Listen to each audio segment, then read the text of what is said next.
Жылқы сүйүүчүлөр группасы ичкерини бир көрсөтөйүн. Толду. Машалла, мына караңыздар. Места жок.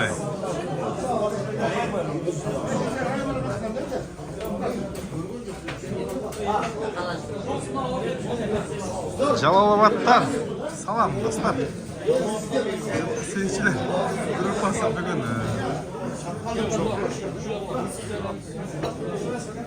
Alman oğuzlardı. Baktan giyin. Olsa can türü 93 kanalımızda. Çırat. Üç baştan.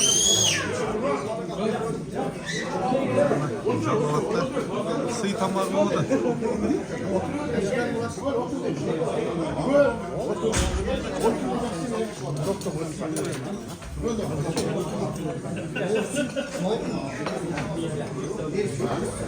Uzaktalar olur, sıktalar, havalar var.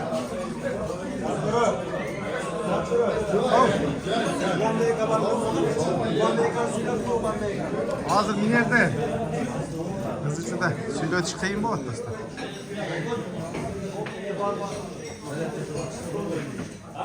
Nedeyiz?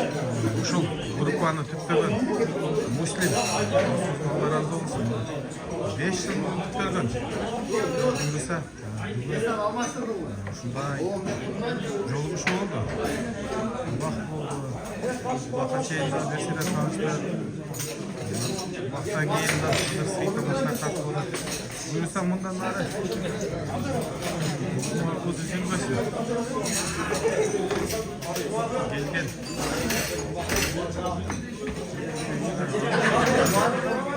İşlerine ilgilik olsun. Allah'ım soluk versin.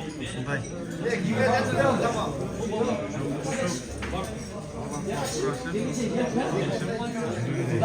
자, 우체나 깬 혈전화 끈다. 자, kuşlara kalsın. Az.